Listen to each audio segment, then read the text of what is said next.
Adam Morgan then, a second career pole, his first since Rockingham 2018, the second of the season for Cataclean Plato Racing. He starts with local hero Gordon Shedden alongside him. You don't need to worry about tyres, everybody on wet. The second row, Dan Rowbottom and Chris Smiley, who had a really good day yesterday in the race to pole. Charles Rainford starts fifth. Daryl de Leon is sixth on the grid, ahead of Mikey Doble and Ricky Collard. The fifth row is where you've got Tom Ingram. Dan Camish, you just heard from him, he lines up alongside. The sixth row is Ash Sutton, the championship leader, and Tom Chilton, who's been a double winner here in the past. The seventh row, Dexter Patterson and Aaron Taylor-Smith, ahead of James Dorlin and Lewis Gilbert. Then you've got Lewis Selby and the returning Sam Osborne, having missed Thruxton through ill health. Ryan Bensley and Nick Hamilton are next, ahead of the returning Nick Halstead, his championship debut for this year. Hayden Moffat had dramas yesterday. He was off the road, he gambled on wets, it was all the wrong thing to do, so he's 22nd on the grid. And then at the very back, having gone off the road on that one, is Josh Cook. And there was a little bit of tongue-in-cheek suggestion from Alan Gow earlier on in the build-up to the race that he really ought to go slicks at the back, got no problem, and then it started to rain, and even Alan conceded that maybe at that point slicks was not the way to go after all. In terms of the boost, we're now talking about number of laps per race, not seconds per lap as we were yesterday. So now we have 10 laps of it available for Charles Rainford, 12 for Mikey Doble, 8 for Ricky Collard, 5 for Tom Ingram, 6 for Dan Camish, 4 for Ash Sutton and 7 for Josh Cook up from the back. Everybody else on that maximum 14 lap allowance in this 24-lap race. Right, it's going to be a really interesting race, that is for sure. If the rain stops, it's still quite a cold day, but it's a windy day, so how that's going to help drive the track we'll have to wait and see. But local knowledge may well be important here. There is Gordon Shedden. He lines up as the man on this grid with the most wins, 54 to the 53 of Ash Sutton. Gordon 4 times a winner here, if you like, in his own backyard. Is this going to be another victory for him? We're about to find out, because the 16th round of the Kwik Fit British Touring Car Championship from a soggy Knockhill is ready to go. Adam Morgan on pole position, the 5-second board is shown. The drivers now look towards the lighting gantry. The lights will go red, the old-fashioned style rather than the 5 red lights. Lights on, lights will go out after a long hold now. A good start by Morgan, but a good launch also by Shedden. It's going to be good enough, I reckon, to get the Toyota alongside of the outside line. Chris Smiley comes up to have a go at Rowbottom. Rainford to the inside, but Morgan leads into Duffer's Dip. Shedden right behind him, looking for the inside line as they plunge down the hill towards McIntyre's and then Butchers. But it's going to be the Mercedes in the lead. Adam Morgan it is, who just hangs on to the advantage. Shedden second, drama further back as Chilton gets sideways. He got a tap in the tail, but he is still going as they go through the chicane for the first time. Morgan it is in the lead. Well, brilliantly, they're all through the first half of the lap, despite the conditions. Very equal starts at the front. I know Rowbottom feels he owes Shedden a little bit of a nudge after what happened in the qualifying race to pole yesterday, where Shedden was quite aggressive with him. Morgan is away a little bit at the front, and Shedden feels the need to defend. Look at the visibility, is absolutely terrible. Visibility, what visibility? Rowbottom up the inside of Shedden, coming out of the hairpin. Gordon goes defensive, but all of this is allowing Adam Morgan to escape, because as he comes across the line, he's already a second to the good as they go down towards Duffer's Dip. Shedden is second, Rowbottom third, fourth is Rainford, fifth is Smiley. In sixth at the moment, it is Ricky Collard, and then in seventh there's a ball of spray. Yeah, clear vision at the front is absolutely crucial, and swap for positions there. Collard going through, but Morgan has that advantage of a clear road in front of him. And Ash Sutton is already up to 8th and significantly is ahead of Tom Ingram, so he's outscoring his championship rival. That's been a really important first lap for Sutton. Visibility may be poor, but what he has been able to see has helped him, and he's still on the attack. Look, as he comes up to have a go at Daryl de Leon, who has got Chris Smiley on the other side of him. They're 3 wide, somehow going down to the hairpin.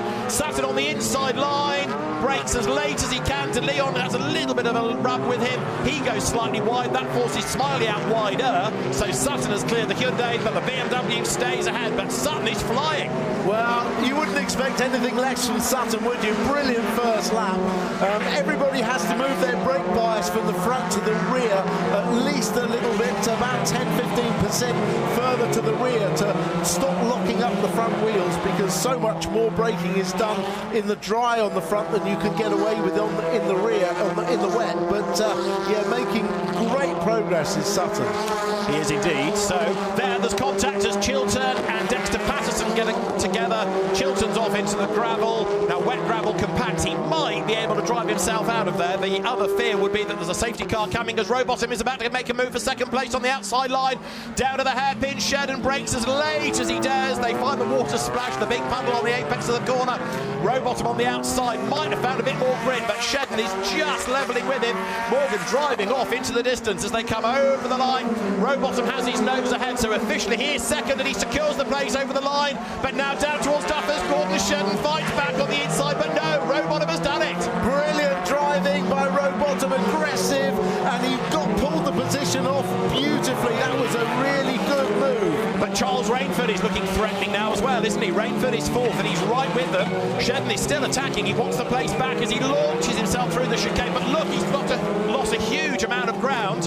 Has he got a problem all of a sudden, or was that just because he was airborne? Look, Rowbottom has disappeared up the road very quickly. Yeah, I think that Shedden and Rainford were sort of side by side and ended up costing each other momentum coming out of the chicane. So Collard now makes his move against Rainford. Ricky absolutely flying, as ever he does. He's up the inside and he easily there goes through to get himself ahead of Rainford. So it is Adam Morgan the race leader, 'twas ever thus. Dan Rowbottom is second, so we could be looking at not only the first championship round win for Cataclean Plato Racing for CPR, but also a 1-2. Third is Gordon Shedden, fourth is Ricky Collard, fifth is Charles Rainford, then it's De Leon, Sutton, Ingram, Camish, Doble. Swap that, Sutton passed De Leon across the line and took that position. Now there is Shedden trying to fight back. Yeah, in fairness, he has caught back up, hasn't he? And he's not giving up. No, but here comes Sutton. Look there, through shot in front of De Leon. And this is the Patterson and Chilton contretemps that starts here, look, coming through McIntyre's. Chilton gets up the inside of Butcher's, so he's ahead as they get into the chicane, or is he? Well, just, but then there's the contact. Well, they were basically side by side going for the same piece of road, I think. And Chilton has continued, by the way, so no need for the safety car. He did dig himself out of the gravel. Right, Adam Morgan leading by nearly 3 seconds. He's nearly in the next race. He's that far ahead. But the second spot, you've got Rowbottom trying to fend off Shedden, who is definitely coming back at him. Yeah, and that's going to, them fighting is going to allow everyone else behind to catch up. I think the Collard, Rainford, Sutton group will all catch up soon. We could have a fantastic battle for second. And in ninth place is Dan Camish. Fastest lap of the race, Dan Camish. So another man to watch, Aaron Taylor-Smith there, goes through. Josh Cook from the back of the grid up into 17th place. Now this, having talked about Dan Cam doing the fastest lap, is his view, such as it is. Yeah, and Ingram, the man in front of him, is just 17 points ahead of him in the championship in their battle, so he would love to get that place. And also Ingram's got a little bit stuck behind Daryl De Leon. He's now looking for the outside line, and Camish has got a 10-second penalty for a false start. Dan Camish, 10-second penalty for a false start. We'll try and have a look at that as you see the cars now head into the hairpin again. De Leon goes a little bit wide. Ingram's going to get up the inside, and Camish gets up the inside as well, and that's worked out beautifully for Ingram. Well, that's a disaster. I mean, it's hard in the dry to see your box position. When it's wet as well, even harder. I'm assuming he was out of position rather than going early, but he follows Ingram through. But yeah, that's going to tumble him down the order. Indeed it is. So he's in the fight, as you look here, at Collard and Rainford and Sutton. So Ash Sutton in 6th place, and he's not done yet, is he? He's at the inside of Rainford. Yet again, a Sutton masterclass is being provided for us all, and he's up the inside of Rainford. Then as they come through Clark's, the uphill right, doesn't make the move there, but he should get the job done going down to the hairpin. And these conditions really helping Sutton. They're helping him because the advantage of the boost is less in these conditions. You can't deploy it as early because you get wheel spin, and the driver and the car make more difference than the additional horsepower. Dan Rowbottom, fastest lap of the race now as he's trying to get away from Shedden. This is Camish's start. Did he move? There was definitely a little bit of movement on board there before he went. That may have put him outside the box. And equally, even if you move and stop, according to race officials, you've started the sequence. So even if you stop, you've still moved. And whether you're over the line or whether you've just moved fractionally, you've still moved. Big launch over the curve by Sutton. So Camish will get the penalty. That'll drop him at the end of the race. As you see now, looking back from Collard's car, Sutton fending off Rainford. Now, as I say, Rowbottom has done the fastest lap. The gap between the leaders 1.9. The gap Rowbottom to Shedden 1.4. So Gordon is now dropping back a little bit. Yeah, just dropping back now. That makes it more comfortable for Morgan Rowbottom, and we cannot give enough credit to the Cataclean Plato Racing team, who came in not expecting too much, but the changes they've made to the car, which worked yesterday in the dry, have definitely worked as well in the wet. Slightly better damper setup, and the cars are flying. They're on for a 1-2 at the moment. Now, replay of Chris Smiley getting turfed out of the way. That was with Aaron Taylor-Smith by the look of it. Chris had been dropping down the order anyway, and that's certainly not helped his case. So he will drop now into 19th place, and will be very annoyed about that for sure. As you see, Collard now 4th, Sutton 5th. Ingram in the meantime is still 7th. I mentioned Ingram in the context of Sutton for the championship. Looking back then from the Ricky Collard Hyundai, Sutton looking for a way by. But we are only on lap 9 out of 24. A lot can yet shake out of this. Yeah, Sutton's got an exaggerated line that he takes through the chicane, where he turns hard left but then hard right and cuts across the curve to give himself a launch to get up the inside before Clark. But Collard was all over that move and blocked him off. Over the line, nose to tail. Have a look in the background. Ingram is starting to edge a little bit closer to Rainford. So Tom Ingram is not done yet in terms of gaining places. Sutton looking a little bit quicker though now maybe than Collard. He's on the outside line, look, as they drop down towards McIntyre's. Can't do it there. Gets the undercut coming out of the corner. He's almost alongside. He is now, and he's ahead coming into the chicane. Sutton's done it. He's gone through. He's gone 4th. Well, Sutton has so much front end on that Ford. The car is able to turn on a sixpence. You'd think he was racing in the dry on the front. The way that car turns is incredible. That's Hamilton been off and collected grass in the front radiator. Expect him to pit then to try to get the field out of the front of the car, as the race leaders work at the moment. Lap 10. This is Camish's view. You can see Rainford's BMW directly. Have a look at the damage on the back of it. Charles Rainford with bodywork hanging off. That might, if it doesn't fall off on its own, that might well be a mechanical warning flag. Race officials nowadays in this championship don't like flapping bodywork. And that might have been when Ash Sutton did the undercutter down at McIntyre's. May have just scraped across the back. So that'll be a big frustration for WSR if a mechanical warning flag is waved in their direction. This is Camish's view. Remember, he's got this penalty that will be added post-race. Up front, Morgan to Rowbottom is now 1.7 seconds. The gap coming down just a little between those two. Shedden is 3rd, Sutton 4th. And Dan Camish here currently is running 8th on the road, but with the 10 seconds to add at the end. Well, Camish will be hoping there's no safety car, because at least that spreads the field out a little bit and negates some of the 10-second penalty. If there's a 10-second, if there's a safety car, it'll close everybody up. Hamilton getting all the grass removed from the radiator, but that's going to put him out of the points, definitely.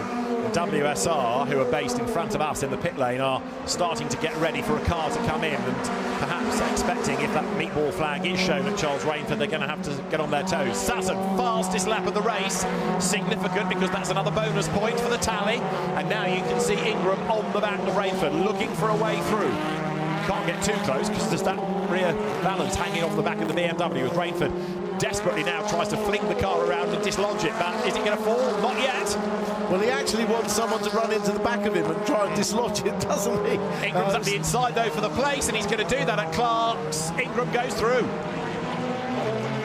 Yeah, nice neat manoeuvre, as we'd expect from Ingram. But that bit of trailing bumper's definitely not going to come off on its own, is it? Doesn't look like it as you go on board with Camish then. He is now up behind Rainford. Black and orange flag, Charles Rainford. So the meatball flag is there. That means you've got to come in and attend to a problem you may not be aware of. The team will know what it is, and they'll, as quickly as they can, rid that from the car. But it's the time lost by having to come into and out of the pits, as well as being stationary, that will force Charles Rainford to tumble down the order and, of course, be at the back of the race 2 grid. Yeah. Not easy. I mean, perhaps he could have just slowed down in a few places and let the car behind just rub the back of him. It would have maybe dislodged it, but he hasn't been able to do that. now we're on board with Camish going through on the inside at Clark Curve, and no resistance this time from Rainford. Charles Rainford, I guess, though, relying on what the team is telling him as to the positioning and the extent of the damage. He can't see it, everybody else can. We can see it, the drivers behind can, but he won't be able to see that necessarily, as Camish has got up the inside and Charles Rainford is bound for the pit lane. All of a sudden it's got brighter. The sun is trying to break through at Knockhill, which might drive the track for later on, but for now there is Collard ahead of Ingram as they come over the timing line once more. Morgan leading now by 2.5 seconds, getting away from Rowbottom again. Well, we've now got De Leon behind Rainford. A little bit of team tactics maybe. The team can tell De Leon to remove that bit of rub that bit of bumper off. If in coordination with Rainford, they can work together to do that.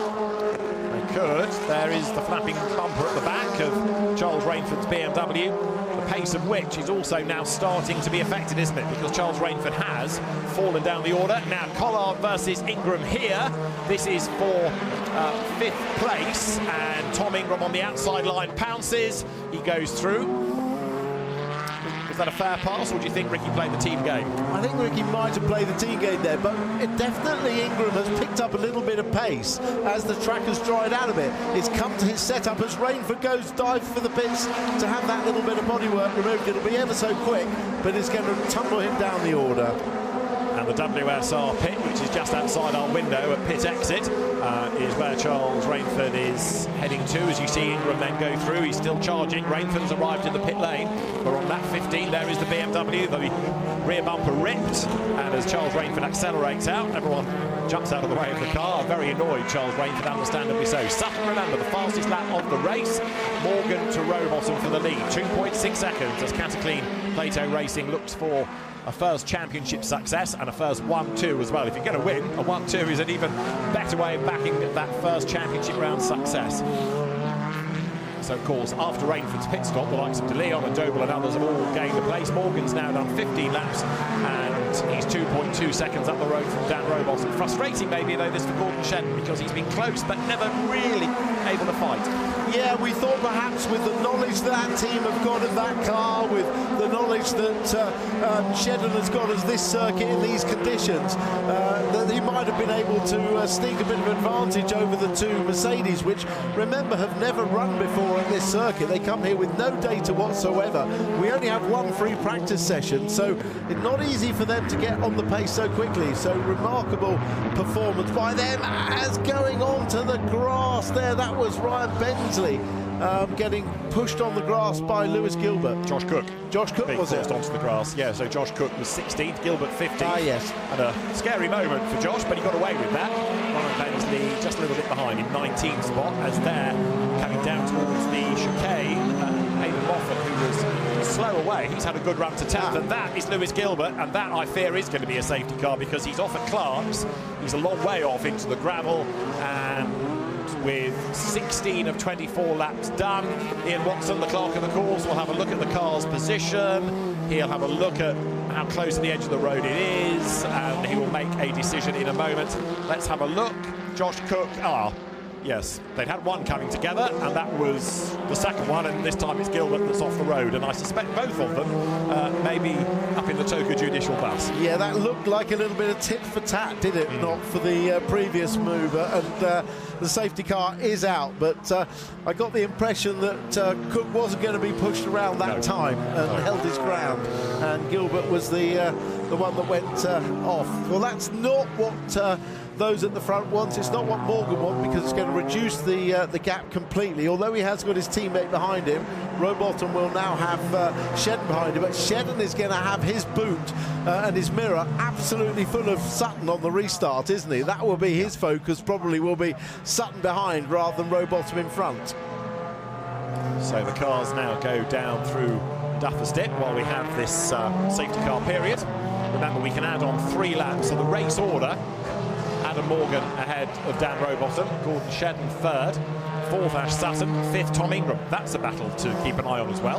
6th is Ricky Collard. In 7th spot now you've got Dan Camish, but this is bad news for Dan Cam, with everybody bunching up late race, and he's got a 10-second penalty, so this is bad news for him. 8th on the road is Darryl De Leon, 9th it's Mikey Doble.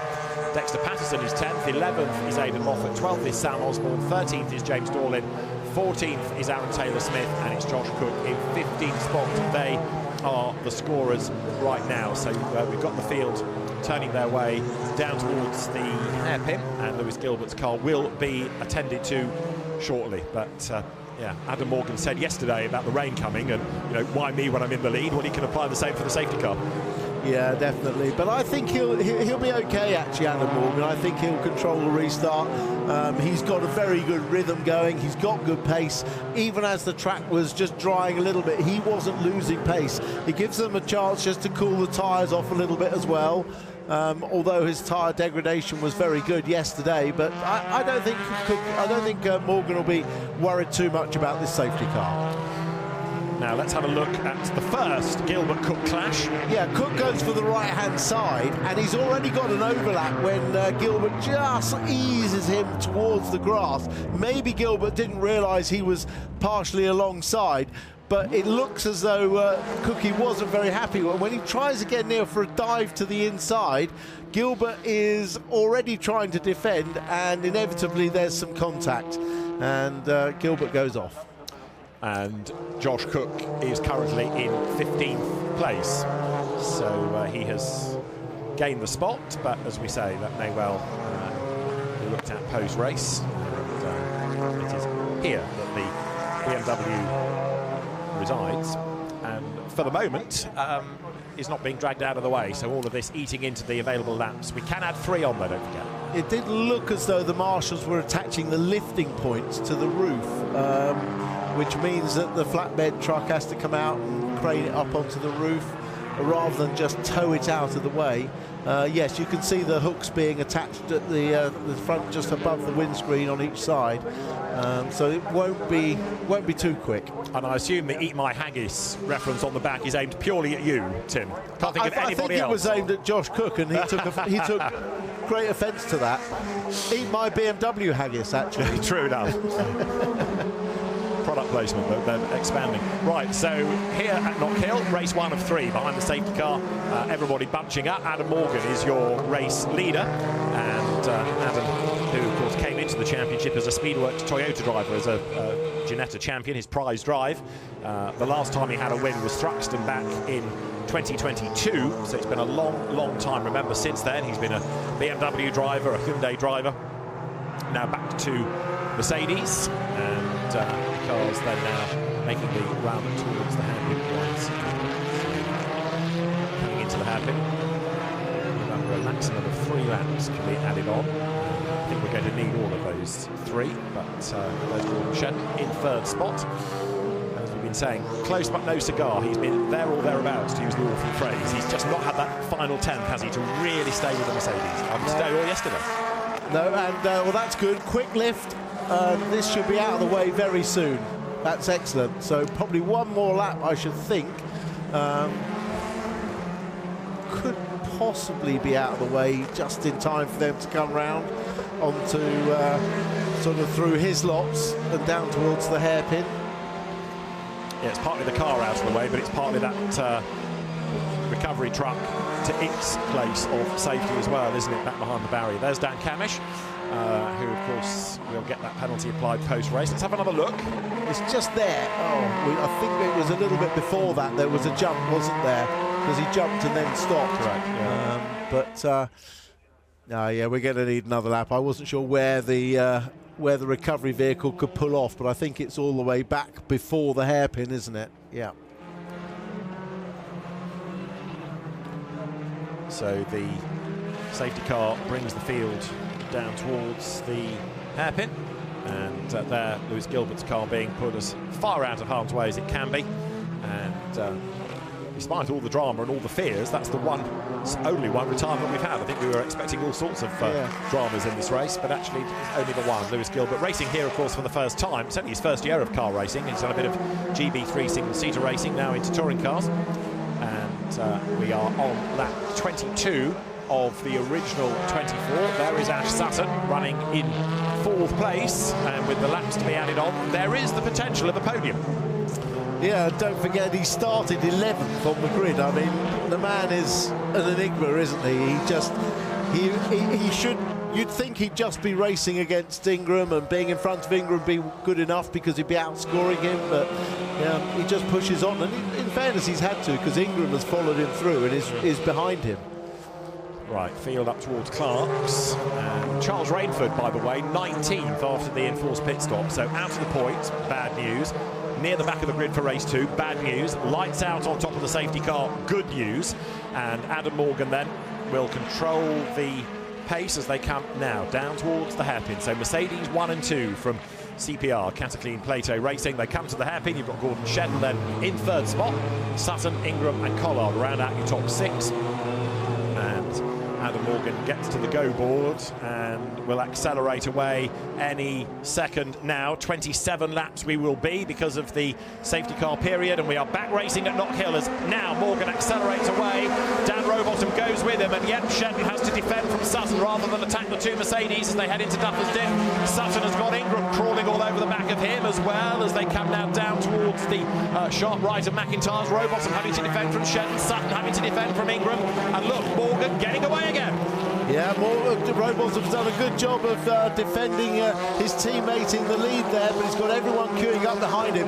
Everybody's got enough laps of boost now, so they'll be able to use the boost almost till the end. Rowbottom has 4 laps, there's 5 laps to go, but he has 4 laps. Everyone else has got plenty of laps. Well, Sutton's got 3, Ingram's got 3, but Morgan has 7. He has the most. And it is getting a little bit brighter and a little bit warmer and a little bit drier on the racing line as well as the cars turn through the hairpin. There's a huge queue of them coming out of the hairpin now up towards the line, but Adam Morgan is getting away as he comes through with 7/10 of a second's worth of an advantage. Rowbottom to Shedden is 9/10, so this Mercedes Cataclean Plato Racing 1-2 does look like it's on the cards. If anything, it's the last podium place that's the real question mark. Yeah, Rowbottom's done a good job because he really was under attack, wasn't he, at the first corner, but pulled out a gap round the rest of that. Look, the 2 Mercedes absolutely flying. Oh, and a big whack there from Dan Camish at the Recticel barrier through the chicane. That opens it up for everybody behind. Yeah, makes it quicker on the way in now from the rest for the rest of the race.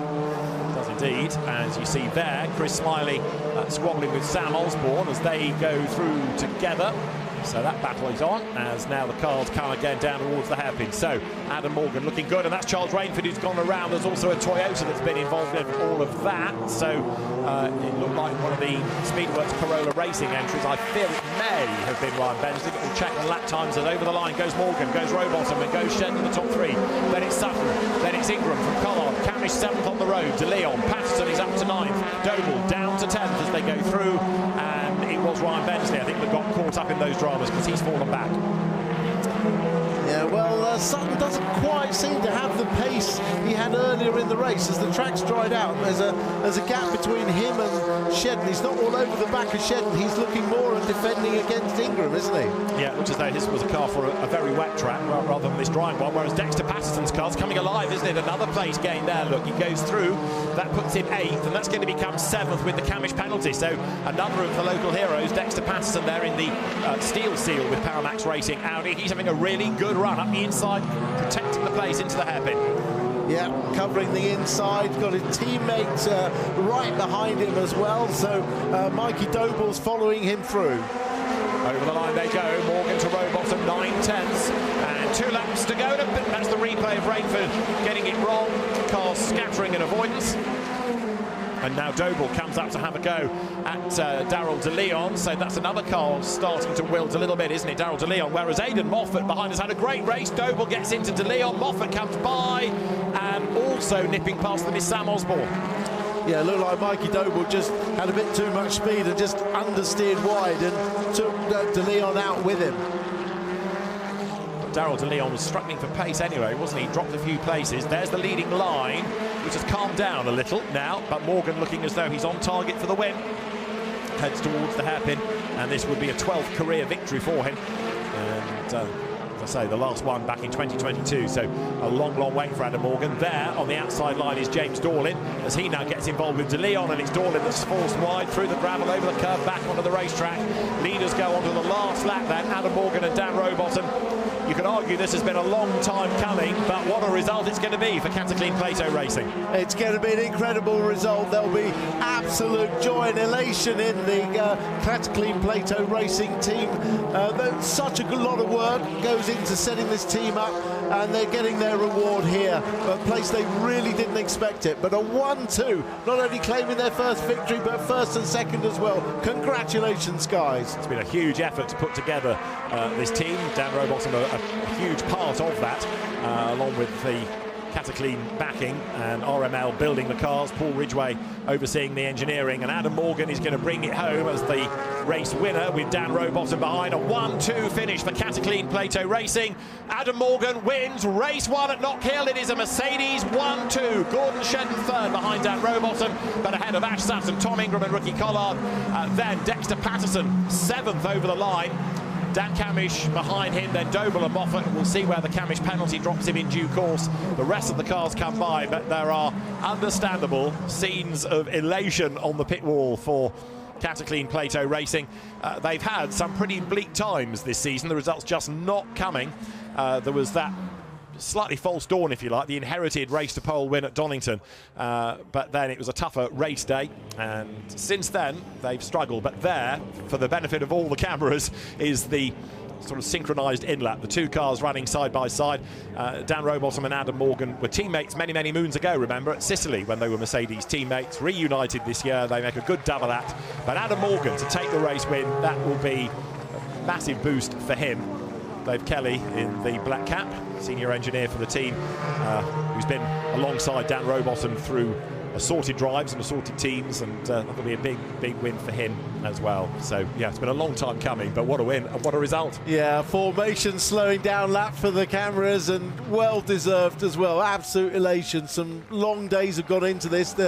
The philosophy that they had for the car setup didn't seem to work early on in the year. They've reappraised and thought about where they're going with that, and they've come out of the box absolutely fighting. If this is a precursor to their form for the rest of the year, then we can expect some really exciting racing. Yeah, can we ever? The turning point may be now.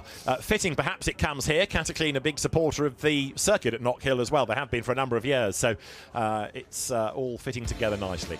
So Adam Morgan wins round 16 of the Kwik Fit British Touring Car Championship from Dan Rowbottom. A 1-2 for Cataclean Plato Racing, the first championship victory for the team, and the first 1-2 finish therefore, of course, as well. Gordon Shedden third ahead of Ash Sutton, fourth Tom Ingram fifth ahead of Ricky Collard. The top 10 completed by Dexter Patterson and Mikey Doble from Aidan Moffat, who had a really good run up from penultimate place on the grid, 22nd to 9th. And Sam Osborne was 10th. Then you got Darryl DeLeon from Aaron Taylor-Smith and Josh Cook 13th from Lewis Selby. James Dorlin taking the last point from Chris Smiley, Tom Chilton and Dan Camish 18th when you apply the false start penalty. That puts him ahead of Ryan Bensley and Nick Halstead. Charles Rainford 21st after a race to forget. Nick Hamilton was 22nd. Lewis Gilbert was in the gravel. Now, for the championship, Sutton again ahead of Ingram, and Sutton got the fastest lap point, so another important result for Ash and another frustrating one for Tom Ingram. We'll come to the championship situation in due course. Ash Sutton then 61 ahead of Tom Ingram now from Dan Camish, Ricky Collard and Josh Cook to round out the top 5 ahead of Mikey Doble. Charles Rainford now 7th from Gordon Shedden. Dan Rowbottom is up to 9th and Darryl DeLeon is 10th.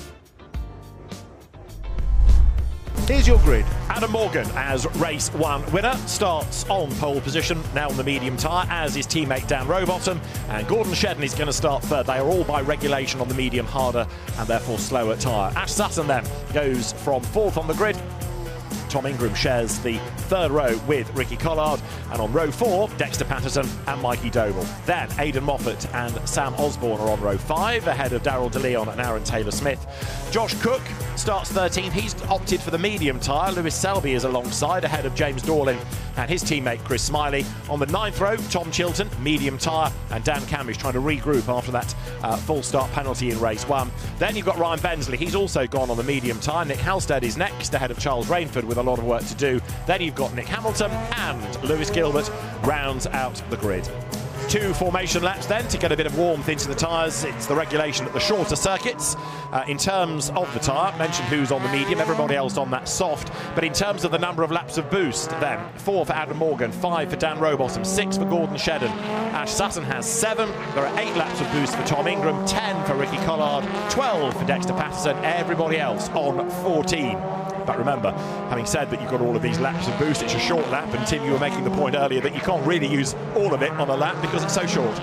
Yeah, and the other issue is the sort of deployment speed as well. That plays a part in it. So I reckon the maximum you could use is about 15 to 17 seconds if you had it early deployment and used it in every place. Ricky Collard working really hard to get temperature in those tyres, look. Remember, they've crossed them on the grid, but that's only after only 1 lap of out of the pits onto the grid, and then they get 2 laps now to get more heat into them. There's Aidan Moffat on his second formation lap, and again, just to make that point from the grid, the drivers that would have been on the outside line, in other words, Rowbottom, Sutton, Collard and all those behind, they are being allowed to move to their right so that they don't have the wheels on the wetter part of the road. It is dry in, but it's certainly not dry all the way across, so they don't lose traction off the start. They've been allowed to just move across to the right. There's Dan Camish. Dan Camish, who had that full start in race 1, he said his finger just slipped on the brake hold button on the steering wheel. That was enough to let the car lurch forward just fractionally early, but it's cost him a heavy penalty in terms of points and in terms of where he starts this second race. It does indeed. So there you've got the 2 Mercedes making their way up to the front of the grid. The yellow stripe on the windscreen for Adam Morgan, the pink one for Dan Rowbottom.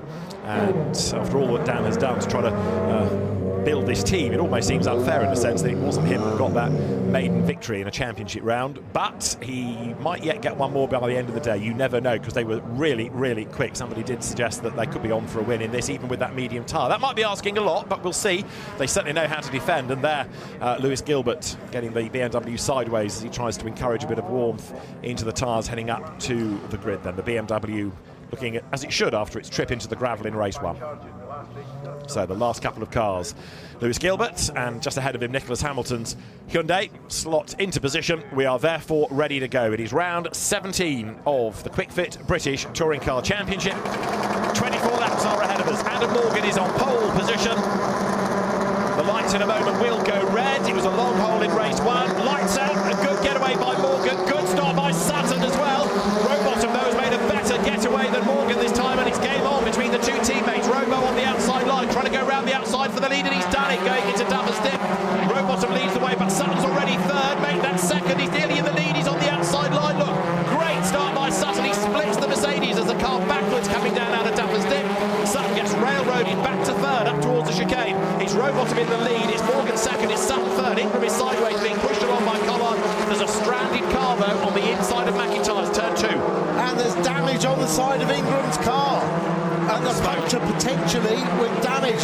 Oh, that's a lot of damage. And it's Moffat that's off. Safety car deployed. So if Ingram does need to effect repairs, he can maybe do this under the safety car and stay on the lead lap, even though he'll jump places. But that now looks like a very damaged car, doesn't it? Lots of damage at the front. Moffat's okay, frustrated, but it's just not his weekend. No, after a good first race as well. Ingram to the pit lane straight away. They'll try and get some damage repair done without him going a lap down, if it's just taping the bonnet or something like that. But he'll try not to lose a lap. That's the most important thing. Our 10th appearance of the safety car within the championship rounds this year, and it's not necessarily the bodywork, it's what it might have done under the bonnet that looking at about. That inlet pipe, there's too much damage there, unfortunately. So who did he get into the back of to do that? It could well be we're looking at retirement here for Tom Ingram, which is going to be significant for the championship. Well, we've got Moffat's start. Here we go from further back on the grid. He makes a decent start. He was actually fairly well back. He's getting overtaken by that Osborne and into turn 1. Oh, he runs a little bit parallel. Does he get? He gets a touch there onto the grass. And the front of the car digs in, pops the bonnet open, and obviously shuts the engine down, I think, on the grass. The grass very soft in that point, and it just dug in. And Aidan Moffat goes through the process of disconnecting all the cables, and will jump out of the car. So that's one incident on the first few corners. Here it is from the outside. He gets sideways, look, he's on the grass, and there, yeah, digs in, as you say, pitches him round. Further round the lap, though, Ingram is about to have dramas. Yeah, so far it was okay for Ingram, wasn't it? We didn't. I think it was towards the chicane. Ash Sutton on those soft tyres had a huge grip advantage through turn 1 and down into turn 2.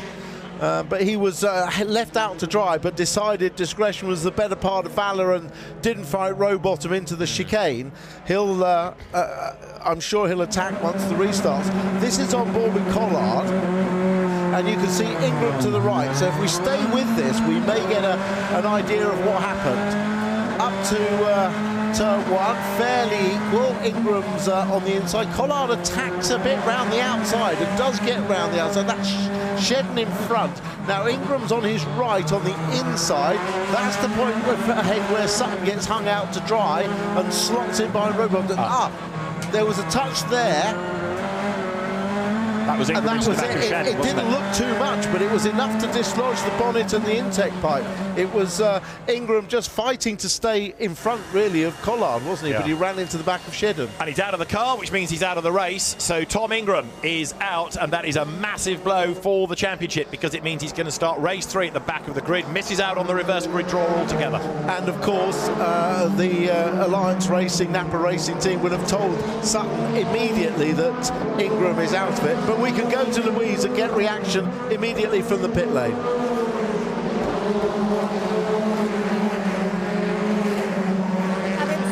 Just talk us through it. So the start, I had exactly the same problem I had in the first race, unfortunately. So just absolutely no power.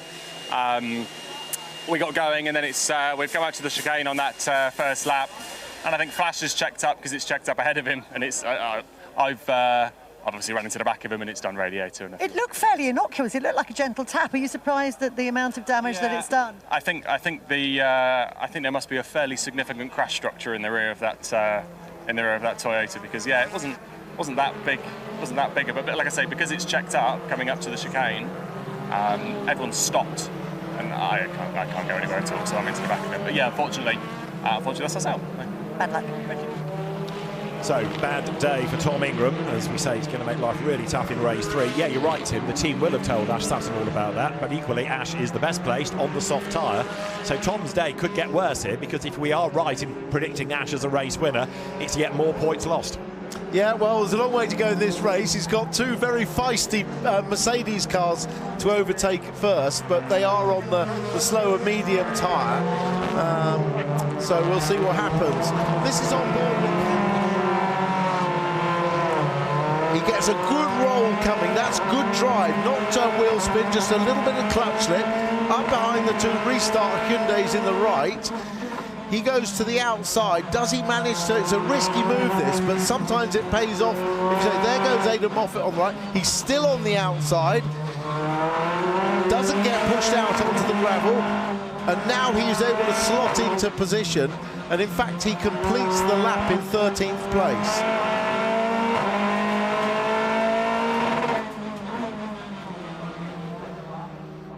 So the safety car is bringing the field around the hairpin. We could be good to go this time. Let us see. The safety car, I think, has peeled right, and so the lights go to green. We are ready to go racing. It is up now to Dan Rowbottom to control the pace to the go board. We are ready to go racing once more here at Knockhill. The green flag's by. We're back racing. Rowbottom leads Morgan, leads Sutton, leads Shedden, the top four over the timing line, and straight away Morgan thinks about making a move on his teammate. Sutton's trying to work out, as he did at the original start, where he could join the party. Yeah, we didn't give enough credit to Rowbottom at turn 1, did we, at the start of the race, where he went round the outside of his teammate. He went to do that, if you remember, in race 1, and Shedden gave him a little tap. That's the points as it stands at the moment. It would be a 77-point gap to Tom Ingram from Ash Sutton. So the leaders come up towards the hairpin there. This is lap 6 out of 27, elongated with that safety car period. And Gordon Shedden now coming under attack from Ricky Collard, and Sutton's having a go at the Mercedes. Look, remember, he's on that quicker tyre as they come through the hairpin. Rowbottom leads, but as yet he's not getting away. Sutton tries to get on the inside of Morgan. He tries to stay on the inside all the way up towards the timing line, and he's going to have a go surely under braking for Duffer's Dip. Let's see. No, strangely, slots back in behind as they come then down to the corner, and all of this as Morgan defends is enabling Rowbottom to build a little bit of a gap. Yeah, but Sutton slings it up the inside of McIntyre. Will he hold the position? Yes, he does. That soft tyre advantage enabling to use the grip. Oh, very quick through the chicane as well. He just didn't have the legs up the straight, probably not using boost, but that's a great overtake into McIntyre's up the inside and caught Adam Morgan napping a little bit. So now he can set off in pursuit of Dan Rowbottom. He has more boost available than does the Mercedes driver. Morgan is still fighting back, look, but Sutton is going to be able to hang on to second place as they now come through the hairpin. So Robo leads at the end of this 7th lap of the race. The fastest lap thus far has been done by Charles Rainford, who has got himself now into 15th place, and that is Nick Halstead, who's had a moment on the straight between the chicane and Clark's. There, Collard to the inside of Shen, goes through. Gordon had to give him the room there. Now Sutton, look, is dropping Morgan. He's setting off in pursuit of Rowbottom. Yeah, so it's Sutton and Collard who are really on a charge in this race, isn't it? You're right that Sutton has already dropped Morgan behind. Whoa. Osborne way up onto two wheels. He's not the only one, as the cars accelerate now up towards Clark's. They're the Restart Racing Hyundais trying to go toe-to-toe. So to the hairpin they come, and that being forced a little bit wide. I think it was Chris Smiley in the background. To the hairpin then. Rowbottom still leads the way. Sutton chasing after his former teammate. Gordon Shedden under attack from Dexter Patterson, who's having a great race in the best of the Powermax Audis at the moment. And on board here, this is the run down towards Duffer's Dip. This is Shedden. This is Taylor Smith rather losing out to Camish. Yeah, Camish gets up the inside. Does he get another place here? He looks down the inside of Cook. Oh, a lot of contact. Well saved by Cook. But yeah, that could be discussed afterwards, I'm sure. Poor old Josh Cook's having a nightmare weekend. He is indeed. And Ricky Collard there skimming that Recticel barrier, closing onto the back of Adam Morgan. So that's another soft shot car closing on a medium. Nick Halstead, after his spin, has had a pit stop but rejoined. And the lead gap, Robo to Sutton, was 9/10 of a second last time over the line. This is Collard. He's up towards the hairpin then. That is Adam Morgan ahead of him. That's what it looks like externally. Absolutely together, Mercedes and Hyundai. And up the road, Mercedes versus Ford. Sutton going after Rowbottom for the lead, for the win. The gap last time was 9/10. He's now half a second. It's come down. Sutton does the fastest lap of the race. On that lap, he was about 3/10 quicker. So Sutton definitely has the pace, which you'd expect with the tyres and more boost available. So I think it's only a matter of time. Let's see how well Rowbottom can defend as Collard biffs that Recticel barrier out of the way, and that opens up the chicane for everybody else for the remainder of the race, unless there's an intervention to put it back. It depends what the race director, the clerk of the course, Ian Watson, feels about people taking liberties through the chicane. But at the hairpin, the lead gap will continue to come down. Here they are, Rowbottom in the Mercedes, Sutton in the Ford. It's Cataclean Plato Racing versus Napa Racing, and Robo is still ahead just of Sutton. 6 times a winner this season. Robo has had that race to pole win, but not a championship race win this year. Over the brow they come, and the gap 4/10 of a second. That's all. Look, they're dropping the Morgan Collard battle. Ricky again on the lights, and look behind that, the Scottish fight is developing. Shedden versus Patterson. Well, I thought Collard might throw it up the inside there. He saw the move that Sutton made, and it's definitely a good overtaking place because it enables you to gap the car behind through these next sequence of corners when you've got a softer tyre, a quicker tyre on board. So for the race lead, Rowbottom versus Sutton. Through they come, nose to tail. Is this going to be a lap on which Ash potentially makes that move to the inside line? He thinks about it, he commits to the inside, he's going to brake late. Ash Sutton leads into the hairpin. Yeah, it doesn't lock up. You saw the rear wheels just pop off the ground as he goes over that bump, which is a bit more exaggerated in the braking area, and using some boost. You saw the light flashing. This is to enable him to stay ahead up the straight, and then he'll have a bit more grip round the rest of the lap and should be able to gap Rowbottom for the end of the lap. Gapping him already, isn't he? As they come out of Duffers Dip, then it was 0.2 of a second over the line. It's more than that now as they go to the chicane. There you've got the Shedden-Patterson battle. This is how the lead was taken by Sutton up the inside to the hairpin. Yeah, nice and late, but stops the car well. Look, hooks up the apex, gets a little bit of an assist actually from Rowbottom on the apex. That gets him going quite nicely off the corner actually. Now Collard is finding it harder, isn't it, to get past Adam Morgan. He's been staring at the back of the other Mercedes for a number of laps now. He brakes hard into the hairpin, and Morgan again able to cover that off. So the race one winner, fending off Collard, who's yet to score a touring car victory. He's come so close already this season with 3 second places. Collard a winner here in Formula 4 single-seaters, comes over the timing line. He goes now down to Duffers Dip. Shedden is still fending off Patterson behind, but again, look, because Gordon's going defensive, see what the gap is that he's dropped from the top 4. Yeah, driving very defensive lines, as we know Gordon Shedden can do around this circuit. Is fine doing it as he did in race 1, sort of on the end of the race at the end of the lap, but when you've got this many laps to go, you drop away, you lose track position very quickly and end up with a big gaggle of cars behind you. Comes out of Clark's just slightly in advance. Charles Rainford's had a good run, hasn't he? Up into the top 11 in the BMW, and he's not done yet either. Waiting for the BMW to come into shot with its new green stripy livery. There he is, Charles Rainford in the back of the group, and he's up the inside of Aaron Taylor-Smith. This is for 10th place, and Rainford goes through. ATS gets hung out to dry. That means now that the others are going to come past him, like Osborne and Selby and Smiley and that.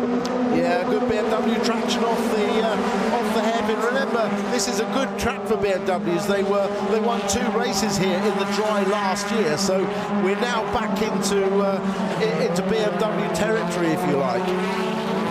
Meanwhile, Ash Sutton leads. Their second is Dan Rowbottom. Third is Adam Morgan.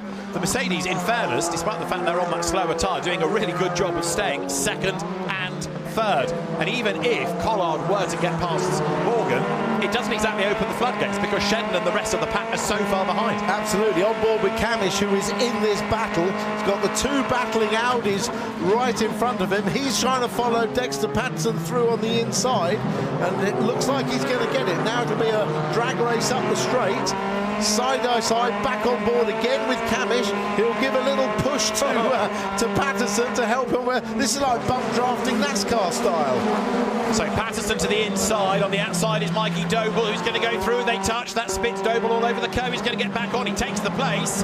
Camish is right there behind them. Rainford's trying to get around the outside of his teammate De Leon. And waiting for it all to end in tears is Sam Osborne. And now Rainford has got past De Leon as they flick through the chicane. Charles Rainford's having a great drive here, although De Leon fights back. Look, the 2 BMWs absolutely side by side. Darryl De Leon back on the inside. Does he go through?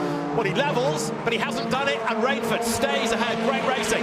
Yeah, good racing between the 2. Rainford's a little bit wide on the exit of the chicane, and look how the positions, how quickly they change. This is good touring car racing. Absolutely, it's good racing. So the BMWs together. The next one in the queue is Chris Smiley, who is rebuilding from 16th on the grid up to 12th place. So good drive this by Chris. James Dorlin, oddly, a little bit anonymous today, struggling for whatever reason. We're just not seeing the best out of the other restart car, number 132. This, though, is Dan Camish. A good drive by Dan up to 8th place now. He started 18th, don't forget. Yeah, this is redressing some of the points he lost to Ingram in race 1, isn't it, actually? Remember, he came into this meeting only 17 points behind Ingram for second in the championship, but this is going to help that battle. I'm surprised Collard still hasn't got past Morgan. He has got more laps. He's got 6 laps of boost left to 3 of Morgan, so at some point he's going to have an advantage, isn't he? Yeah, and he's still 2.7 seconds up the road from Gordon Shedden, who's now trying to fend off Mikey Doble. Then it's Patterson just ahead of Osborne. You've got Camish. Then you've got Rainford and De Leon together. So over the timing line they go. Rainford 9th, up from 21st. Mega drive this by Charles Rainford that may well put him on that short list for the Goodyear Wingfoot Award. It's one of the best drives we've had thus far. Aidan Moffat in race 1, another candidate. Well, he's just, Rainford just passed Camish up the start-finish line, and I think he was putting his nose down the inside of Patterson as well. Let's see if he's got through. He has. So absolutely storming. 2 in 2 corners. Fantastic effort. All of this from 21st on the grid. The other BMW, by the way, of Lewis Gilbert, has just come into the pit lane. This is Dan Camish's round heading into the hairpin. They're side by side. Look, Gordon Shedden versus Mikey Doble. And Doble is another one making good progress, isn't he? This is for 5th place now. Up towards the line they come. Mikey Doble started 8th. He's chipping his way up the order. Maybe not as dramatically as Rainford, but it's a place gain for Doble. And Rainford is bearing down on that Toyota. Yeah, he's coming fast, isn't he? Definitely. That BMW is hooked up beautifully. We're on lap 18 of 27, so there are plenty of laps yet in which this third place fight could resolve itself. Collard again tries to feint to the inside line, but he can't do it because Adam Morgan is able to fend him off. They just rub there as well. It's oh so close.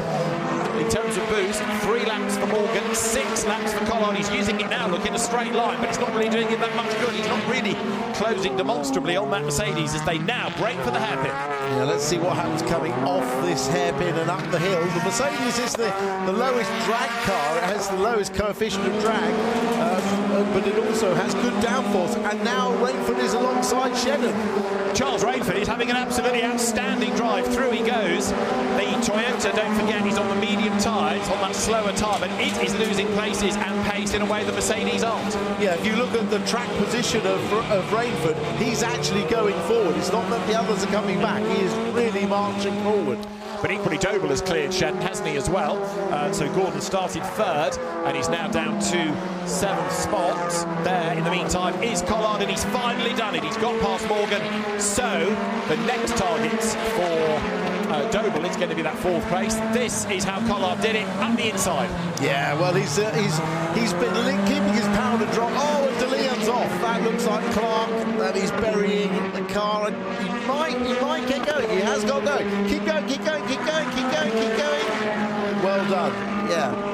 Now don't drive it back into the gravel and get stuck again. That's not a place you want to be reversing towards the traffic, so a scary moment for Daryl De Leon. Now I suppose the question in race control is whether they're content for the barrier to remain as it is, but Collard up to 3rd now, sets off in pursuit of Rowbottom. 1.9 seconds the margin. Ricky's last lap was a 52.7, Rowbottom a 52.8, so the gap's coming down. Yeah, we'll watch that gap, but that was a great pass by, as Camish gets, they were side by side and had contact. That was just one of those things, the way they came off the corner. But yeah, it was a great pass by Collard into McIntyre's. Hadn't been showing his hand for several laps, so it meant that Rowbottom didn't defend it and opened the gap for a surprise attack. Great pass. Dexter Patterson in the meantime all over the back of Gordon Shedden as they come up towards the line. 20 laps are in the book, and Rowbottom is still 1.9 seconds up the road from Ricky Collard. That gap hasn't come down anything like you might have expected, whereas this, Shedden and Patterson, they're nose to tail. Absolutely. Shedden's car hasn't really had the pace, but he had started on the medium tyre against so many people on the soft and with less boost. So not surprising. It just shows that the boost handicap system really does work. So Doble now going after Morgan. I reckon that's going to change by the end. It's only 7/10 of a second between them. Shedden doing his usual defensive masterclass. There's the Morgan-Doble situation. So Mikey Doble in the Audi, ready to make a lunge to the inside, coming to the hairpin. Morgan fends him off for now. Doble conscious that Rainford there, he's closing up all the time. Remember, Charles Rainford started 21st. He's in 6th place, and he's not done yet as they come across the line. Doble now eyeing up a move on the inside. He's not quite near enough, though.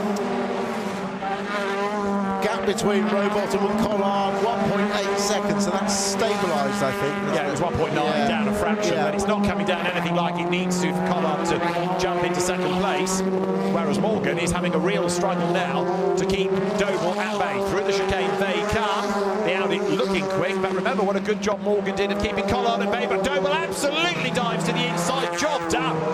And he manages to slow the car down on the apex and avoid any undercut. Oh no, we got Smiley stuck in the gravel.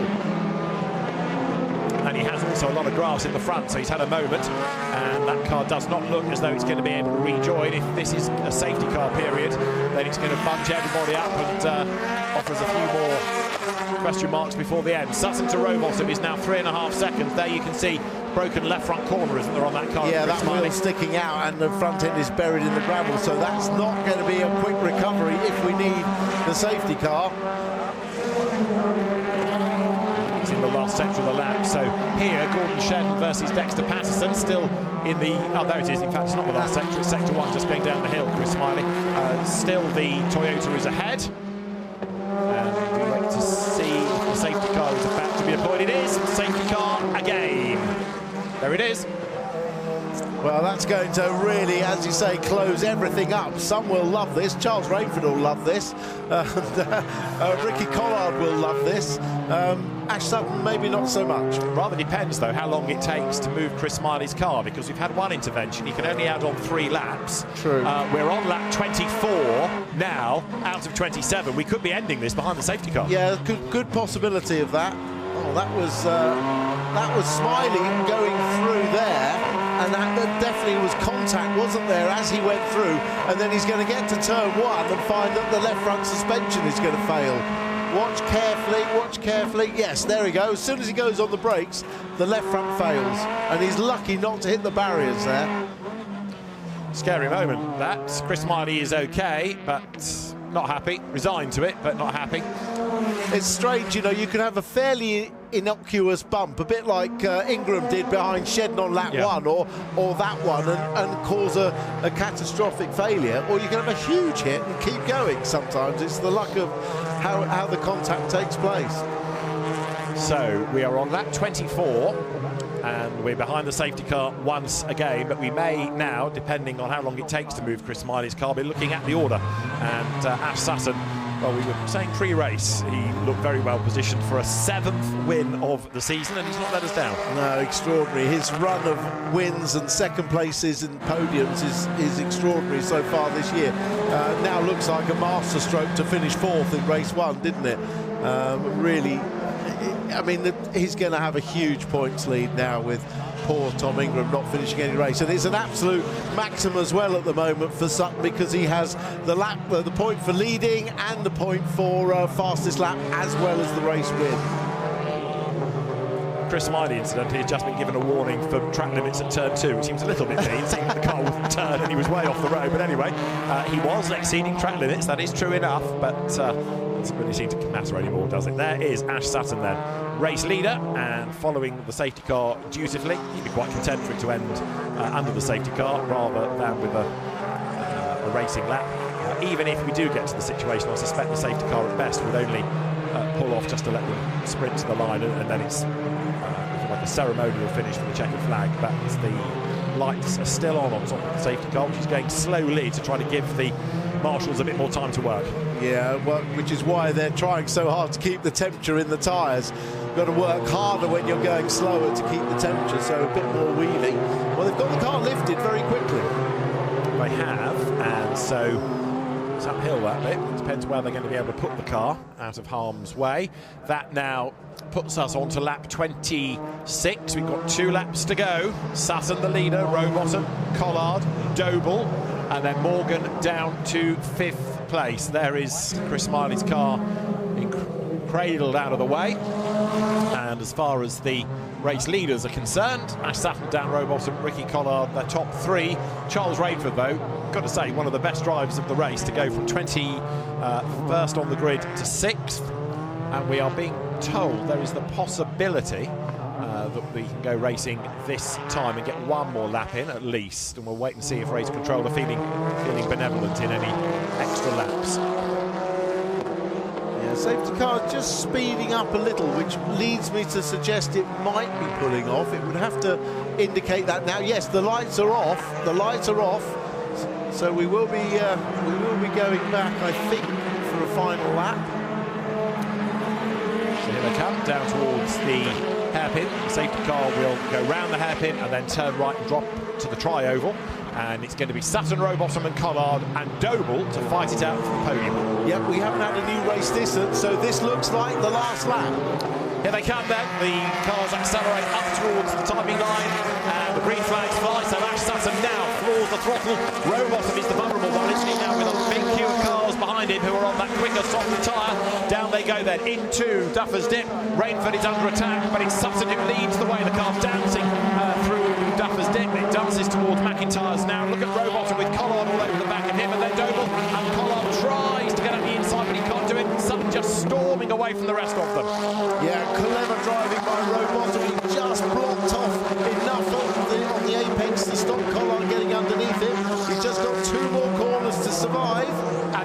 Hamilton has ground to a halt coming out of the hairpin, and that means it's going to be a yellow flag zone. So anybody that's thinking about one final lunge into the hairpin is going to be denied the opportunity. Sutton doesn't care, he's going to win, but he's going to be the status quo behind in the yellow flag zone as they come out of the corner up towards the line. Ash Sutton, he's going to win for the 7th time this season.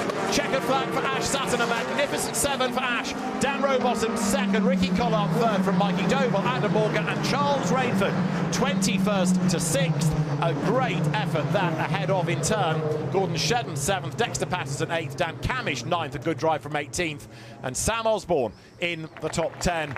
But Ash Sutton has done it again. He's won a race. He's extended his advantage over the non-scoring Tom Ingram. He also takes the lap leader point and the fastest lap point.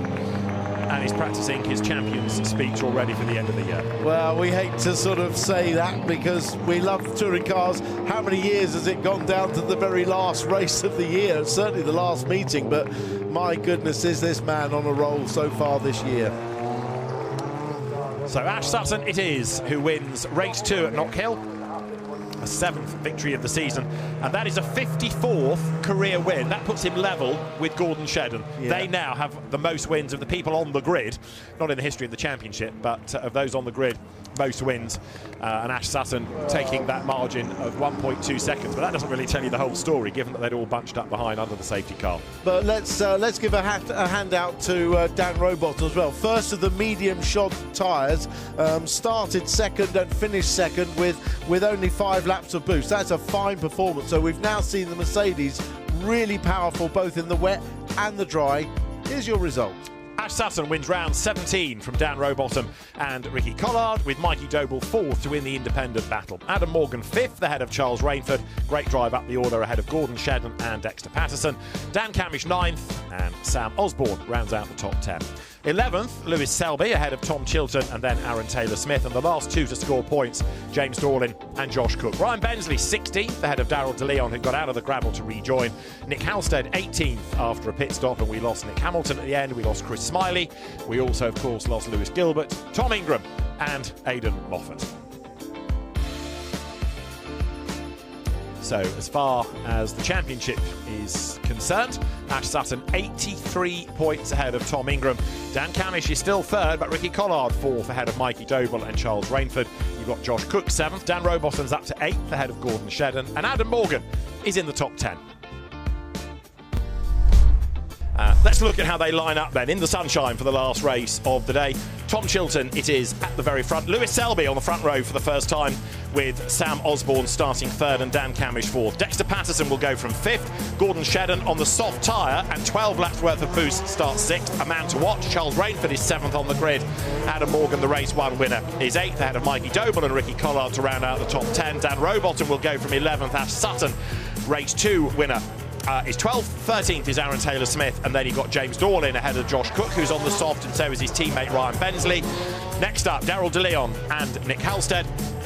After that, there is Nick Hamilton, who had an electrical drama in race 2, and Chris Smiley, who had that broken suspension and went off the road. Broken suspension also did for Lewis Gilbert. Tom Ingram's had that engine change, as we've heard on the grid, and it is Aidan Moffat at the very back of the grid. Now, let's see if we can check in with Aidan Moffat before we go racing. Aidan, tough day this. Race 1 was really good and a horrible and brief race 2. Yeah, pretty much. It's been a tough weekend, to be honest. Lots of pace and nothing to show for it, mate. But the positive is, as you say, the car has got good pace. So in this race, elbows out, let's see what you can do. Well, I only need to make it to the second corner and I'm doing better than the last race, so we've got a chance of improving. And at least now it's the best track surface you've had all day, nice and dry. Yeah, obviously we're on the medium tyres, but a lot of people are, so yeah, we'll get our elbows out and see what we can do. It's a frustrating day, but it's not over yet. One thing that we saw in that earlier race, the car a little bit hesitant away on one of the formation laps. Is there an issue? I heard Ash son done second gear start, so I tried it in the wet and stalled it like an idiot. So I scratched that. And we had a little issue with something to do with the engine on the second one, but I mean the race starts we do struggle with in this car, so that's what put us in a tough position race 2, and a little bit of trying to avoid the guys around me, so I tripped to the grass. So I'm not hoping for much off the line, but once we get going, we'll get our elbows out. We'll be watching. Good luck, Aidan. Cheers. So Aidan Moffat, as ever, a man to watch. Let's just also remind you of the amount of boost that drivers have. 14 laps is the maximum. Gordon Shedden's the first one to drop on 12. Charles Rainford has 10 laps, 8 for Adam Morgan. Michael Doble will have 7. 6 laps for Ricky Collard, 5 for Dan Rowbottom, 4 for the race 2 winner, Ash Sutton. Medium and soft tyres accordingly. Sunshine, it's got warm, it's a complete contrast from how Knockhill looked at the start of the day. You can actually see the hill there. Yeah, perfect start to this race, isn't it? Conditions the best they've been all day. The crowd have all stayed to watch, and I'm sure they're in for a humdinger of a BTCC race. Right, do we need to be looking at Gordon Shedden for a win, or is there another name leaping out from your grid sheet? No, he definitely is probably the first one with a really good chance. Don't discount Adam Morgan, though, just behind him. We've seen the pace of that car, and he is also on the soft tyre. We know how well Gordon Shedden can defend, so it's going to be interesting. Charles Rainford could be one to watch as well. Although he's on the medium, we know that car's had good pace, so we'll see what he can do. Although it's warmer than it has been, it's not the warmest of days, and as the field now slots into place on the grid, as ever, there is a lot to look forward to, and a couple of weeks of repair time as well. Yeah, and also the question of can Ingram get all the way through and maybe even get in front of Ash Sutton and pull some points back. He's got to score something, hasn't he, after another tough day. So up to the grid they come. There is Tom Ingram, who starts at the foot of the hill. Not quite last. Aidan Moffat will slot in behind him. But for the last time today, then, we are ready to go racing. The British Touring Car Championship first raced here in 1992. And with the exception of one season, it's been a staple of the calendar ever since. Up to the grid they come, then. So the field is ready to go. Round 18 of the Kwik Fit British Touring Car Championship ready to go. The drivers will now look towards the lights as the green flag shown at the back to say that everybody is where they need to be. 5-second board displayed. Just above that are the lights on the gantry. They will go red, engine notes will rise, and then we wait to see who makes the best launch as we go racing now. And a good getaway is made by Tom Chilton. A good start also by Dan Camish, who moves across to defend from Dexter Patterson as they accelerate then down towards Duffers Dick for the first time. The Napa Racing Fords of Selby and then Sam Osborne getting themselves together with Dan Camish next up, but it is Tom Chilton who leads. Well, that's 90% of the hard work done by Tom Chilton.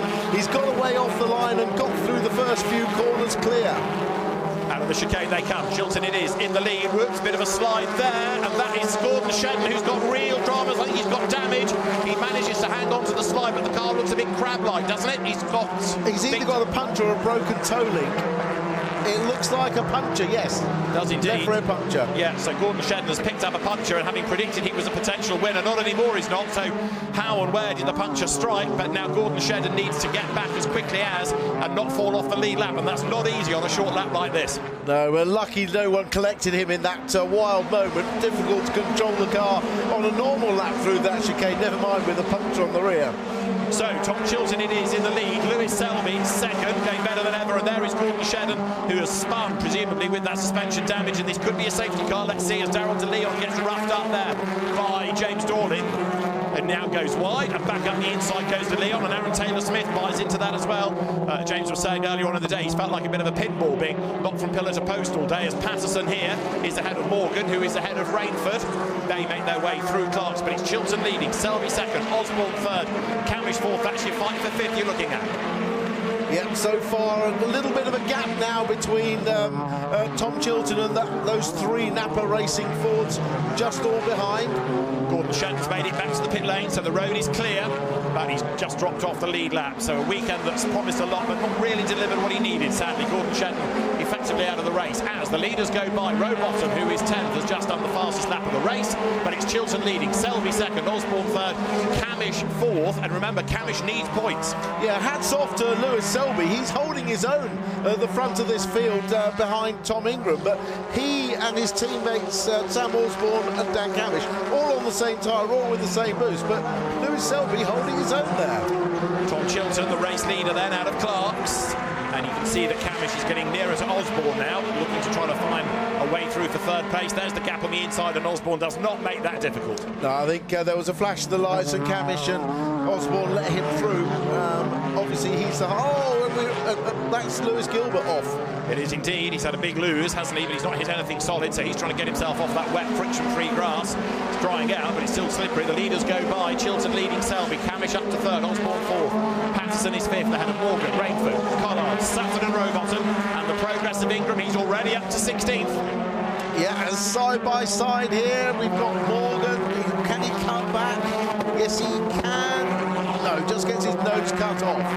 Rowbottom, I think that, losing out to Sutton, isn't it? So Rowbottom still in 10th place, Sutton just ahead of him, and then you've got the next pair, Doble and Cook. Remember that Josh Cook's on the soft tyre and looking to make progress. Yeah, right, it was Rowbottom and Sutton. Further back, yes, Ingram has only got up to 16th so far. So he's not quite into the points, as here comes Rowbottom up the inside of Sutton. This time he does go through. Sutton gives him the room. Remember that Ash now is on that medium tyre, the harder tyre. Rowbottom is on the soft. Replay of Shedden's travails. Yeah, he'd already got that puncture as he went down through Butchers, wasn't he? And he really did have a wild ride. You saw just how lucky it was for everyone to miss it there. Bounces over the curve, does a massive slide, and yeah, lucky not to be connected. There was a nice gap for him to go through. Oh no, Osborne's off. And that was from 5th place, so Sam Osborne is well and truly off, and I fear the safety car may well be making another appearance. An 11th of the season, so Sam Osborne's trying to reverse out, and you might be able to get out, wet gravel and all of that. Some of it's not that deep either around here. No, it's not. Selby keeping pace with Dan Camish here. So through they turn. Dexter Patterson, by the way, is up into 4th, and he's now done the fastest lap of the race, going great guns in the Audi, but now he's lost a place because he's been passed by Anna Morgan, who's now up into 4th spot. So Morgan is making more good progress. Replay here of the dramas. So you've got Osborne getting involved with Dexter Patterson. Off the road he goes. That's how Morgan gained the place, as Patterson was delayed. Yeah, the touch with Dexter Patterson meant he just couldn't stop the car. He got a wheel right-hand tyre on the grass, couldn't slow the car down enough for McIntyre's. So the cars then now come towards the right-hander of Clark's. You can tell that it's a dry circuit compared to the first race in the wet, because there were so many track limit warnings already being issued. Now the drivers on a dry road take more liberties. Down to the hairpin they come. So Chiltern is building the lead, 1.7 seconds ahead he was last time. He's about to complete lap 6, and the Team Virtue Hyundai breaks the bead once more. You look back from Camish's Ford and Adam Morgan. So Chiltern leads, second is Selby, 2 seconds the margin. Yeah, and here comes Morgan. We predicted he'd be flying. He is on that soft tyre. Camish hasn't been able to find a way past Selby. Selby's holding up Camish, and Morgan's catching the both of them on the soft tyre. Yeah, Osborne was a more compliant teammate than Lewis Selby is being, thinking, well, this is my big chance to have my best ever touring car result, which is understandable. But Camish wants to be ahead of him, needs to be ahead of him for the championship. So now, as the cars turn up through the right of Clark's, Camish versus Morgan, you're looking back from Dan Cam's Ford. They make the run down towards the hairpin, and as they do so and they battle, that takes a little bit of pressure now off second place Selby. Gordon Shedden, by the way, is a lap down, back on the track, and has just done the fastest lap of the race.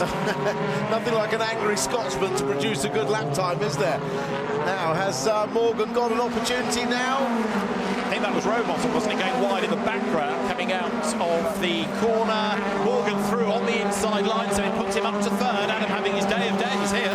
He certainly is. Now, the question is going to be, how quickly, if he can Morgan get past Selby? And if then, what's going to be the gap to Chiltern at the moment? Chiltern is 1.5 seconds approximately ahead of Selby. Yeah, the gap Chiltern to Morgan was 2.2 seconds. Well, Morgan has cleared Camish, as you say. He's getting closer to Selby, but Chiltern is still clear. Remember, he's got a bit more boost to play with anyway. He's not touched it yet, Tom Chiltern. He's still got his 14 laps as against 4 laps for Morgan. Yeah, that's quite a difference, isn't it? As side by side, coming round the hairpin now. Morgan trying the long way round. Will he have the speed up straight to pass Selby before turn one? Looks like that Mercedes has got it with the boost. He's up to second place. And here comes Camish to have a look on the inside line, and he's going to go through as well. That's been in the post, hasn't it? So Camish ahead of his teammate, finally up into third place. Patterson is there fifth, all over the back of Selby now. Yeah, Patterson's caught up. Selby needs to just regroup himself, get his composure. Driven very well so far in this race, but there's a danger of losing a couple more places to Dexter Patterson and Charles Rainford immediately behind. Yeah, Selby was a little bit sideways out of the chicane. Wasn't he? Sam Osborne, by the way, in the other Napa Ford, did get out of the gravel. He's a delayed 22nd. Ash Sutton is 9th. Ingram's up to 13th. He's in the points. Yeah, he's getting there, isn't he? Definitely. Larry coming down towards the hairpin as you look back then now. Coming out of the hairpin, the climb up the hill. Ricky Collard currently in 7th place. Dan Rowbottom behind, fending off Ash Sutton and others as they come over the stripe. There is Sutton, but he's under attack now from another train of cars that includes De Leon, Cook, Doble, and Ingram still 13th. This is Patterson, and he now has jumped himself one further place out at the expense of Selby, and Rainford is going to have a go on the run to the chicane. Yeah, as I thought, Selby's getting roughed up by these two with a lot more experience.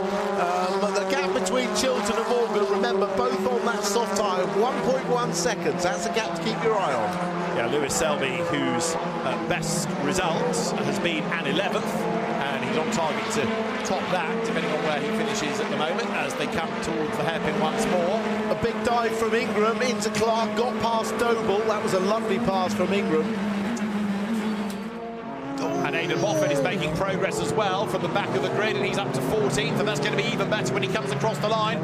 So Moffat on a mission. He's cleared his teammate Mikey Doble, I think, now as he comes over the line. So Aidan Moffat breaks the beam. Ingram is up into 11th, and he's ahead of Sutton, and Moffat 13th, and he's not done yet either. Oh, he's flying, isn't he?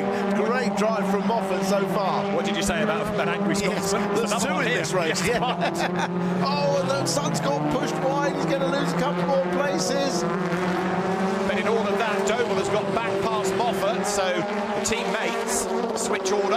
And yes, Sutton's being shuffled down the pack here, which is good news for Ingram. And now Sutton is coming under attack from the Smiley and Dorlin Restart Racing Hyundais. It's Smiley just ahead. Right, yes. So catch breath at the end of the lap. Tom Chilton still leading. That's the easy part of all of this. But Morgan is 1 second back. He now crosses the line a second and a half back. Big launch down the inside. That was Smiley passing Sutton. Smiley goes wide. Sutton back up the inside, and Dorlin back up the inside of both of them. He's the meat in a restart sandwich here, isn't he? And there's banging doors and wheels as they come up the start-finish line. Both the restart Hyundais have passed Sutton. They drop down through Duffer's Dip, so yeah, Sutton is falling down the order, isn't he, here? He started 12th, and Sutton now is in 16th place. It was 15th in a moment because there's more clashing there. That was with Dorlin. It's all getting a bit argy-bargy, isn't it, as Sutton's desperate to hold on to as high a place as he possibly can. It's got that race 3 feel to it, hasn't it? Very much so. Yeah, that's Patterson ahead of Rainford as they come now into the right-hander of the Taylor's hairpin. Meanwhile, Chilton to Morgan, a second and a half the gap last time. It's up to 1.9 now. 12 laps of boost for Chilton versus 2 laps for Morgan. Yeah, well, there was quite a big jump, half a second difference in that last lap alone. Now, what about Rainford versus Patterson? They're both on the medium tyre. Your next little group here is Selby versus Rowbottom. Rowbottom trying to find a way past Lewis Selby. Of course, he drove for him effectively last year. Lewis, the marketing man behind Napa Racing, and Rowbottom having been in that team looking for a way by as they make that run now on towards Clark's. Behind Rowbottom, though, is Daryl De Leon, and they're all being caught by Cook on the soft tyre. That Mercedes works really well through the chicane, and Clark gets a lovely run through both those corners. And look, he's forcing Selby to defend the inside line into the hairpin. Rowbottom again trying to go round the outside. We've seen how much speed this car has up the start-finish line. Maybe this is another pass coming. Yeah, Rowbottom is on the soft tyre, don't forget, which gives him the advantage. And as they go over the line, Daryl De Leon is not that far behind, but Rowbottom makes the pass. Nicely done on the drop down to Duffer's Dip. He's way up on 2 wheels there, but he hangs on to it. Meanwhile, Josh Cook here has got himself up past Tom Ingram. Yeah, Ingram still, though, out-point scoring Sutton at least, even though it's only a few points. He's in 11th, Sutton's in 15th. So, Tom Chilton, 2 seconds to the good now. We're on that 14 out of the 24. There is Ingram, who goes through. Still Gordon Shedden's got that fastest lap. Now, why is that relevant for the bloke in last place? Because you get the point. It means that Ingram doesn't. It means that Sutton doesn't. Yeah, absolutely right. Cook looking for a move on the inside. Selby sees him coming, gives him room so he doesn't get harpooned and gets moved out wide. Yeah, Selby's dropping away, isn't he now? Way down the order as the field comes through. The movers this time, Rowbottom, DeLeon and Cook up to 6th, 7th and 8th. Selby's down to 9th. It's going to be even worse because he's got Collard and Ingram behind him. But Josh Cook, who, of course, started 15th, good progress up to 8th place. Race leader Tom Chilton, 2 seconds ahead of Adam Morgan. Dan Camish is 3rd, and Camish the best of those on the medium tyre. Yeah, doing well in a steady, safe 3rd place now. Actually established himself quite well there. As Camish, he's got 2.5 seconds in front of Patterson. And then the next of those on the soft tyre is Rowbottom 6th, and Rowbottom is going after Rainford. Now look at this, all concertinaing down towards the hairpin, where you've got Selby just ahead of Collard, and then Ingram. This is 9th, 10th and 11th. And if those two Hyundais get ahead of Selby, he's going to end up back in 11th place, which is his best result of the season to equal it. And Ingram is flashing his lights madly at Collard. Normally it's Collard that's doing the light flashing, but it's roles reversed this time. Ingram wants to get past. He wants these 2 places as quickly as possible. He can see that they're quicker than Selby. He wants his teammate to help. Still flashing all the way down. They're all on a comparable tyre, aren't they? All on the medium. So now Collard looks to try to get past Selby. Ingram doesn't want to stick his nose into contact anywhere, but look, Collard all over the back of Selby, coming out of Clark's. Collard now lining up to work out a move, heading to the hairpin. He's on the outside line, going all the way around the outside. May not be the ideal. Ingram waits to see what happens and whether there's going to be a gap, whether there are any pieces to pick up. Out wide, you have to leave a car's width if you're alongside. Selby was just in front, so was able to take the line. Now, has given Ingram a bit of a chance, a bit of a run up the start-finish line. Here comes Collard with a dive up the inside. You can tell he's a GT racer. He telegraphs his moves well, flashing his lights whilst overtaking. Ingram's going to cut back on the exit, try and get down Butchers. And he's going to do that. Yeah. Sure. No, Selby's held him off. This could be dangerous. Ingram has to give up, and look who's going to jump in and take that position. Mikey Doble goes through then in the first of those LKQ Audis. So the big winner out of all of that is Ricky Collard. They're going through Doble. Meantime, here, look, Rowbottom is under attack from Josh Cook. Cook has made really good progress here. Remember, he's on the soft tyre as well, so is Rowbottom, but Cook's done this coming up from 15th on the grid. Rowbottom was 11th, so Cook has had to overtake more people to get to the back of that Cataclean Plato Racing Mercedes. Here's your next little fight coming over the line, which involves the Doble, Ingram, Moffat, Sutton, Dorlin train. And Ingram has gone through on Sutton and followed Doble through. So now he's got another opponent in front of him, one of those Audis. Moffat is just behind Selby now. This is on board. Can he get a run through the chicane? Nearly runs into the back of it on the way in, launches it over, doesn't quite get the exit momentum you need to get up the inside into Clark. We've got 7 laps to go. Rowbottom has used all of his boost, and so has Selby. So they are arguably ducks what are sitting now in terms of the opposition. Yeah, well, that's they've used it at the start. I think that's what we saw with Selby early on, wasn't it? Keeping that position, using the boost. Now he's finding it a bit harder. And Ricky Collard is on a final warning for track limits. This does not bode well, because you've still got now 6 laps to go. This, though, is Tom Chilton, and he leads by 2 seconds. Yeah, running very nicely. Morgan has he's pulled back a little bit in actual fact, because it did go out a bit early. I think there was one lap where Morgan maybe made a mistake, but he's pulled it back a little bit now. Yeah, it's down by just about a 10th, isn't it, from a lap ago. James Dorlin's on the last warning for track limits as well. There you've got Patterson and Rainford. This is still 4th and 5th.